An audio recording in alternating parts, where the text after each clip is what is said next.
We're back at it again on double coverage. Lots to talk about this week. But first, I'm Michael Emami. And I'm Asia Cymone Smith. And Asia, coming off a short week, Super Bowl Sunday, the Yeah. excitement from then. Actually, you should say non-excitement from Sunday.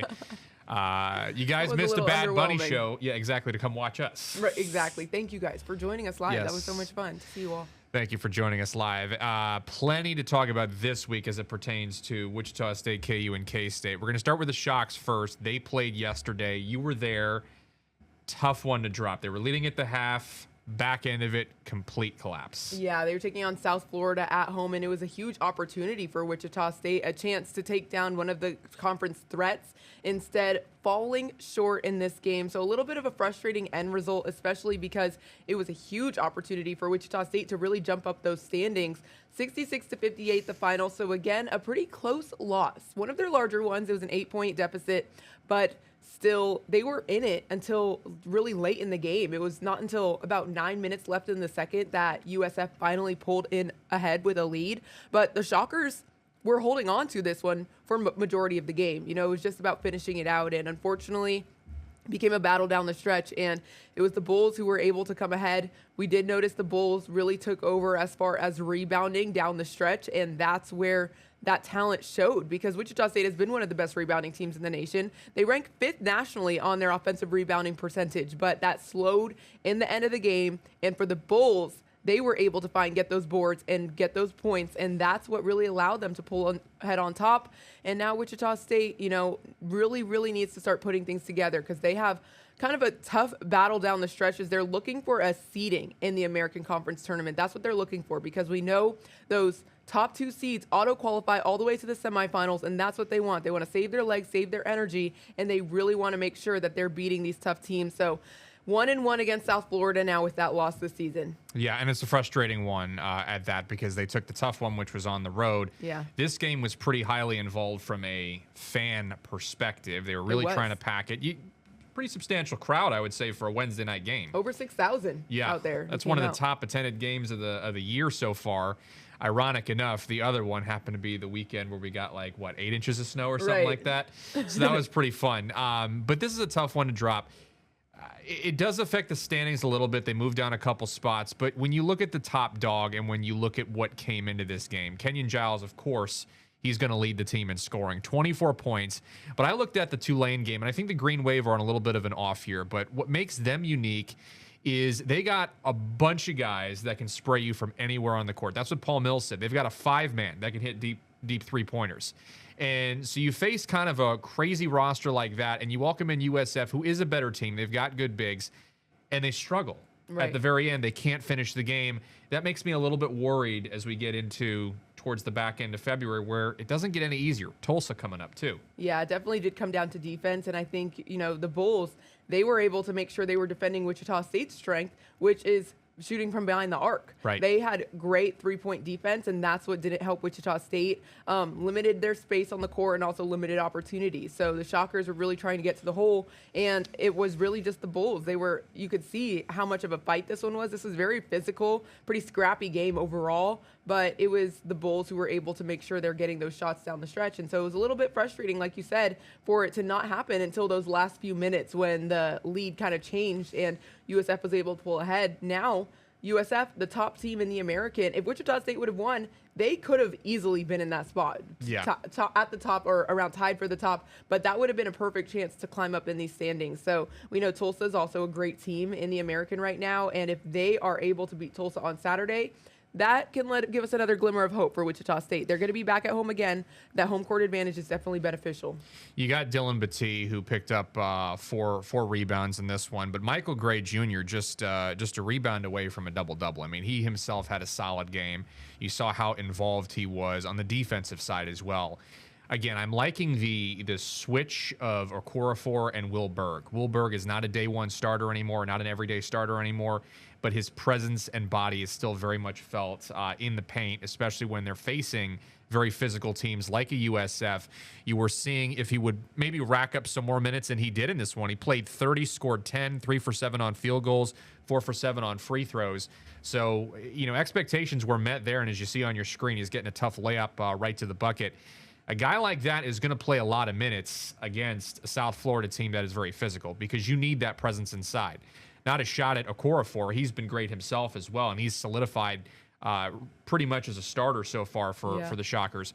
But Berg and him provide, and I've said this on the show before, a great 1-2 punch. Yeah. And I just quite didn't see that come to fruition as much as I've seen in games in the past as it pertains to Shockers basketball against some of these top teams in conference. I think so too. You really need that strength down low. So Right. that was a little bit of a frustration point. But going back to even the 3-point shooting, the Shockers were 2 for 15 in the first half from 3. So you could definitely see how much South Florida prepared to make sure they're covering their guys. Because, you know, Giles still hit some good shots. Not all of them from behind the arc, but he's really good at hitting shots from a distance. So I think definitely they were ready. They played Wichita State before, and this was kind of a game of preparation and as well as figuring out who's able to get those rebounds and crash the glass more. And it's strange because at the start of the game, I, being there, really thought it was going to be Wichita State. Yeah. They had the momentum, they got the crowd going, and it was an exciting energy you found from the Shockers. But as you got closer to the end of the game, the crowd got quieter. The team kind of seemed like they were getting a little stale, and things kind of just slowed down, and that's when USF really capitalized. So again, a little bit frustrating. I could feel that energy, frustration also in the press conference. You know, Coach Mills didn't have much to say. The guys didn't have much to say. They just basically, we got to move on. We got to do better. We got to make sure this doesn't happen because it's a tough conference. So, you know, you might get one over them a month ago in overtime, but you might lose to them by 8 the next month. You never know. So it's really, you can never be too confident about the past. You can't be too confident about momentum.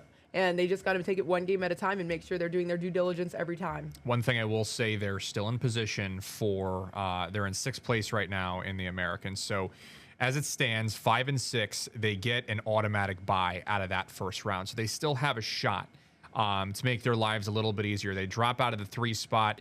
Tulsa and USF are still at the top of the spot here on the standings. So those two will likely get an automatic bid to the semifinal games, and then 3 and 4 get an automatic bid to the quarters. So ultimately, and as I said before, it's obvious, the less games you play, the less of a shot you're going to lose. You got to play tougher competition. You're on more rest, but the higher you seed you get, the more likely you can crack a bid at the NCAA tournament, which right now for me, as I'm looking at the American Conference, nobody in there is going to be ranked at this point. I think it's ultimately coming down to what happens in Birmingham, and that is going to be the crucial point. They're going to have one representative in to the tournament, and the semifinalists, which Wichita State is not impossible of getting, is going to be coming down to these next 2 weeks. And so tough competition for them. Tulsa on Saturday. We know you'll be there. Thoughts, predictions? How do you think that one's going to go? I think Wichita State is definitely going to go in with a chip in their shoulder, given, of course, not just this loss against USF, but also their last loss against Tulsa on the road. So I think they're going to want this one. They know they need this one. As far as the standings, it's going to be very beneficial win. And they might have a little Valentine's Day look. You know, they might get a good crowd out there that's supporting them. All of the fans that just love the Shockers. Hopefully, you know, they get that energy back in the arena again. But just 6 games left. You know, it's really, their tournament's creeping up quick. We don't have much time left. So March 7th is the last day. Last game, March 7th. So, you know, wild. A lot of rematches coming on in the American right now as you look through the schedule. So they got Tulsa, then East Carolina, Temple, Memphis. So really, it's just grinding out one at a time. And I think the Shockers are talented. They definitely have proven they know how to adjust. They're not perfect every time, but there's definitely progress, especially when they don't have a long break. I think that's kind of good. Is what day of the week is it again? They have a couple days. They only got, I get a little mixed up sometimes. It's only 3 days. So I think that's actually good because you're kind of fresh off this last game. You're still in that competitive mindset, and they know they need this one. I think the Shockers are going to be all right against Tulsa. Heart and brain going a mile a minute with all this conference schedules. Another team that's going a mile a minute right now is KU. Very impressed with how they have played so far. Another big win. Sans Darren Peterson again. It was reported, if you don't know, he was dropped out as a starter in that game 10 minutes before tip-off.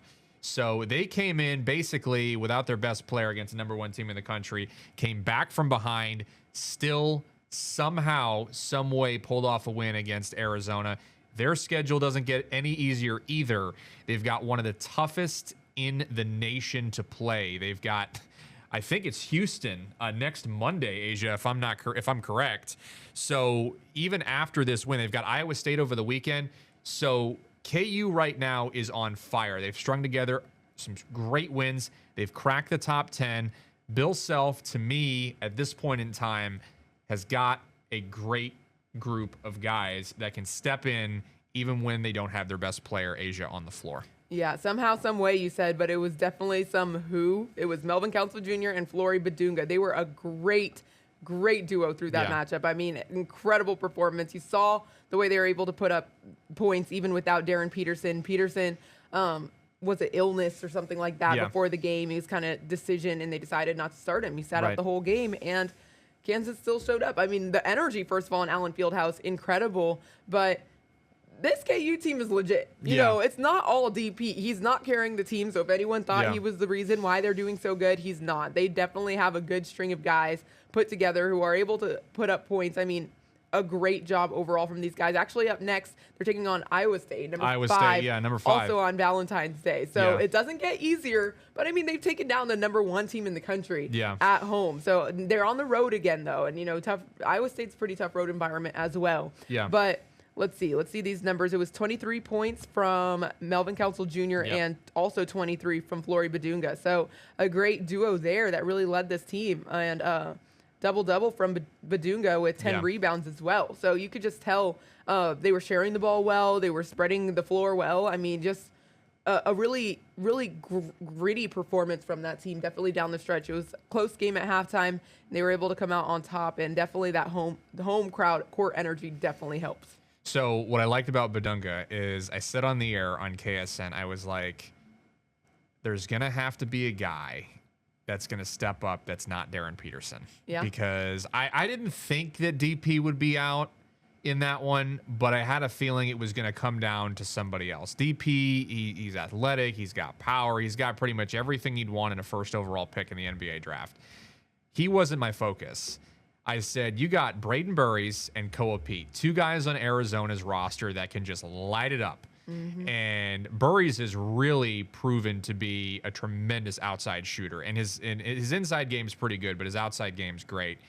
He was on the Jerry West Award watch list in the preseason. So you know that this Wildcat team is going to be likely in the Final Four. If not, it's a huge upset in the earlier rounds of the tournament. But coming into this one, I had my eye on Badunga because not of anything he's done on the offensive side. Had a double-double in that game, 23 points, good for him. The reason why I was so keying in on him in that game and looking at how he stacked up against Koa and how he stacked up against Burries was because of his defense. Mm-hmm. His defense is lethal. He is so good. I mean, you had a couple of blocks in that game that exploded in transition. He snagged a couple steals.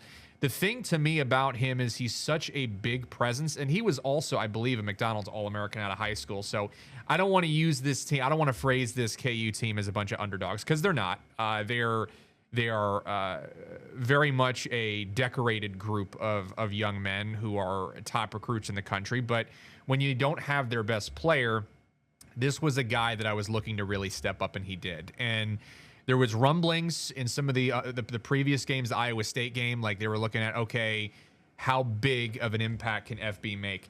He did. He not only made an impact, he made an earthquake in Allen Fieldhouse at the very end.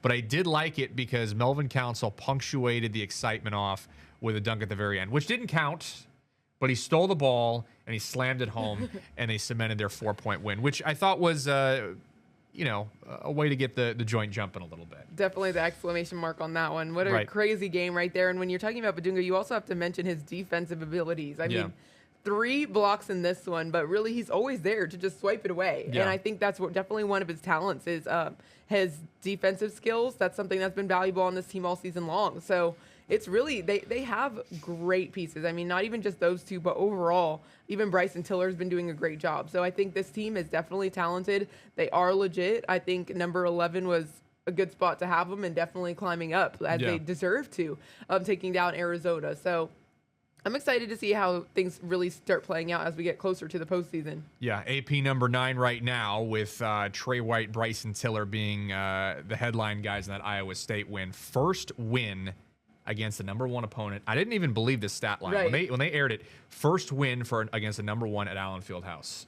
I was like, what the heck? That was crazy. And somebody brought that up to me yesterday. I was like, that was really the first win? I was like, yeah, it's the first win. Because either Kansas themselves are number 1 or they're playing a number 1 on the road. In history, it's been like that. But historically, Monday was a night that not a lot of people, nobody has seen in Lawrence. And so big win for them. Blue blood, just like it goes. They did not storm the court after the victory. And I'm not surprised because they act like they've done it before, which is natural of a team of that caliber. But even the guys, the role players, Jamari McDowell, Elmarco Jackson, a lot of the guys in there who kind of get some minutes, they have stepped up tremendously in Peterson's absence. And I believe this is the 11th game they've played without him.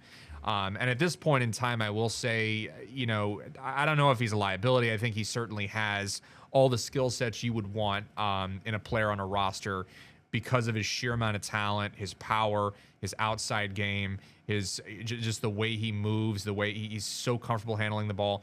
One of the guys that I think is just absolutely outstanding in every aspect of the game. It's not durable, and he's not a consistent player on the group. He's not a consistent starter.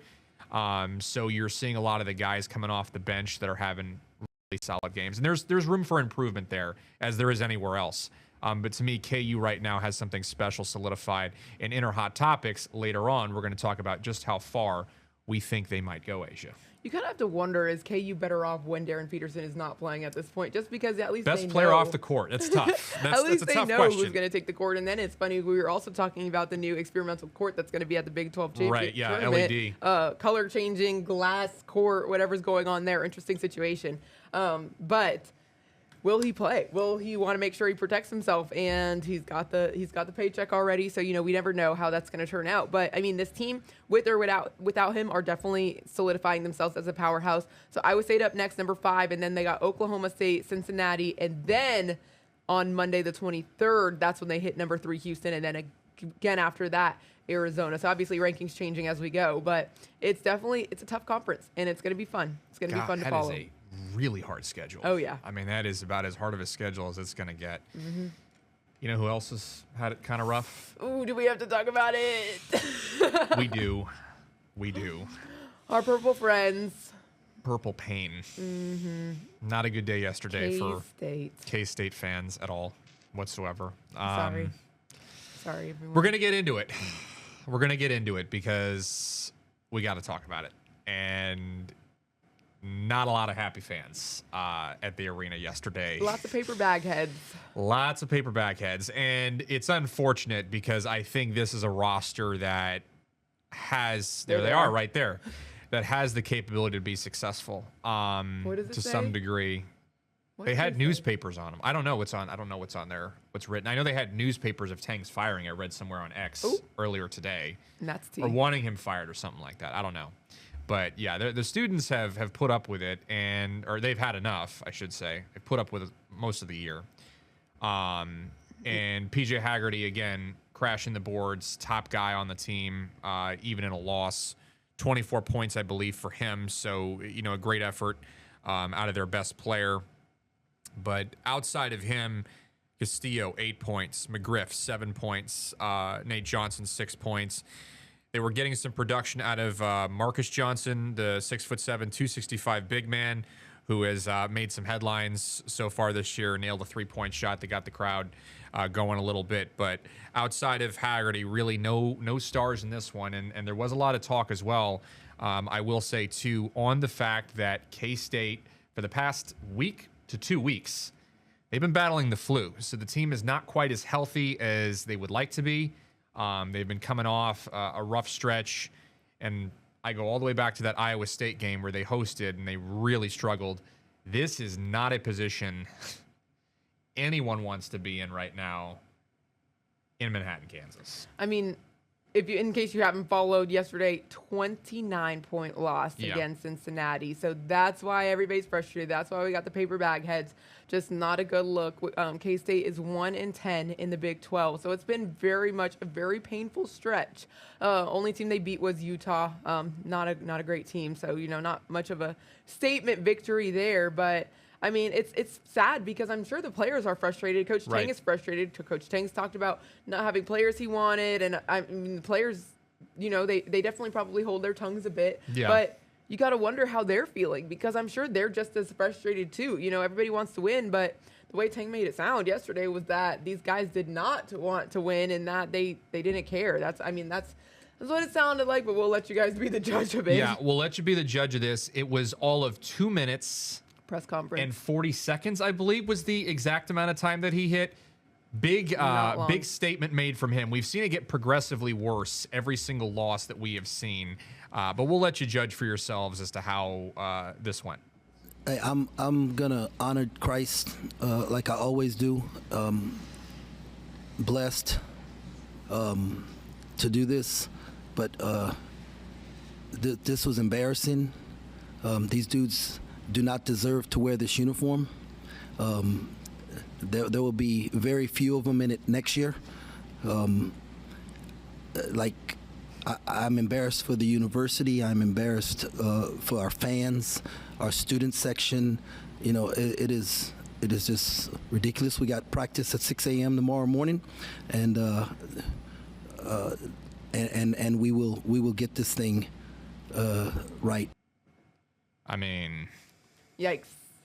I'm sure they're a little sleepy from that 6 a.m. practice, but the fact that he's saying that they didn't even deserve to wear the uniform is a crazy, crazy statement to come from your head coach. I was completely taken aback by that. That was probably, I think, the most...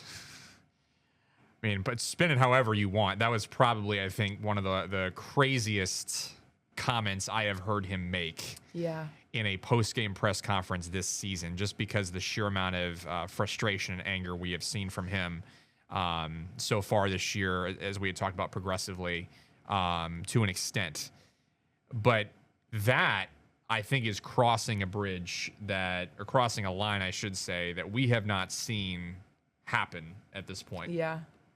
Yeah, I mean, there's not really much to say anymore. It's just they got to finish this season now, and we got to wonder about what changes are going to have in the offseason because the fans aren't happy, the team's not happy, the coach isn't happy, and that's not a great environment right now. And unfortunately, next up, they got to take on Houston. So we know this is a tough conference. We've already talked about that, and things aren't looking up for K-State for the rest of this season. So very frustrating situation.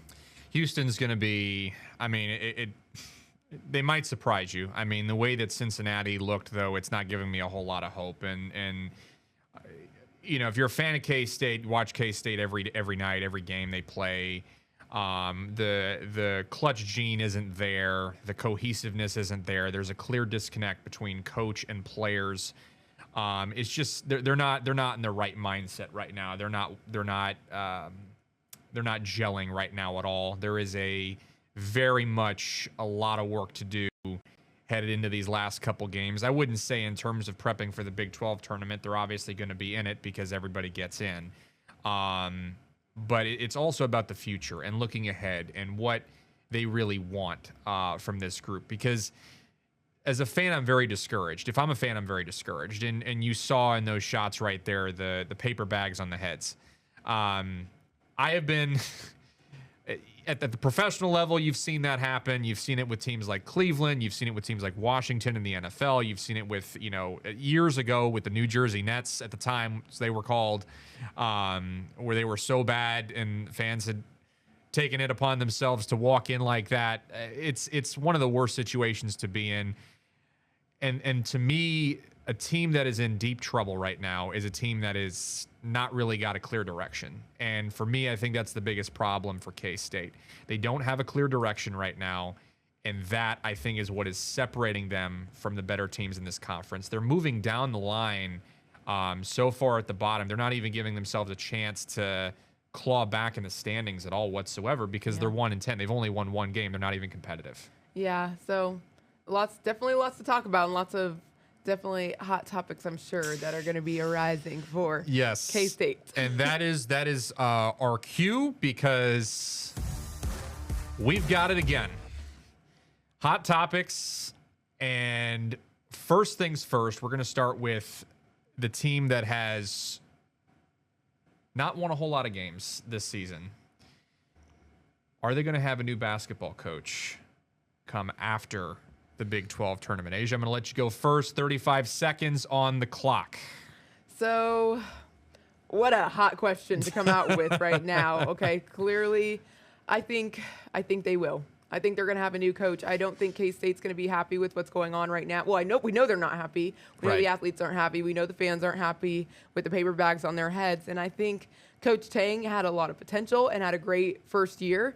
But this year has really, really been a struggle. And it's not just the roster. You know, sometimes you got to sit back and realize that, you know, this is something internal that really needs to change. And I think people above the program are going to say, hey, we got to look at the leadership. And I think it's time to start dating again to find a new coach. I think they keep him. No, I'm kidding.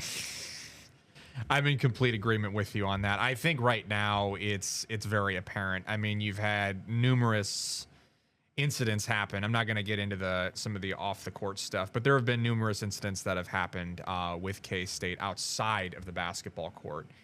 We've reported on arrests being made, for assistant coaches, grad student coaches, or grad student coach rather, earlier this week on KSN. So you kind of see a program that is spiraling a little bit. And I mean that in an honest way. You don't have quite the stability that you would need. And for me, a program that is not stable is not really capable of winning. And you got to get stability first. And to me, that starts with, as I go over my time, it starts with a new face and a new leader in that program. And I think it's unfortunate. He had a great first year and a lot of promise, but it just did not work out the way that it needed to. Michael doesn't believe in timers. I don't. I had to go over this time. There's a lot to discuss there. There definitely is. So yeah. I mean, that's that. We expect them to have a new coach at the end of the year. So that is that hot topic. But the second one, how far exactly does KU make it in the tournament? Because we know they're going to be in it, at least at this point. They're playing like they're in it. How far do they go in the tournament of the NCAA? Not just the Big 12, in the tournament of the NCAA. If they don't get the conference victory, they get this. I think KU's top 2 in the nation this year. That's a bold DP take. or no DP, I think they are definitely a competitive team, and they've proven that when they take on a ranked opponent, they're not there to play. They want to make sure their presence is known. They are grinding this out. They have the pieces. They have the roster. They have the talent. They're able to shoot from multiple parts of the floor. I think this KU team looks like a national championship team. Obviously, even more of a national championship team if Darren Peterson is playing. But without him, I think they could go to the final 2. I think we're going to have kind of a little bit of deja vu from what happened in 2022 when we saw them go all the way. This year is another chance. That's a bold take. I will try and abide by my seconds. Elite 8 for me. I think somebody knocks him out. Okay. I really do. I think somebody knocks him out. I think there is a lot of potential there. But to me, I look at teams like Arizona. I look at teams like Iowa State. And yes, they already knocked him off at home, and good for them. But I think a team like Arizona was number 1 in the nation for a reason. And so when you have guys like Koa Pete, and you have guys like Braden Burries, and you've got Iowa State's group, which is very elite in every sense of the word in Ames, those teams are built to carry.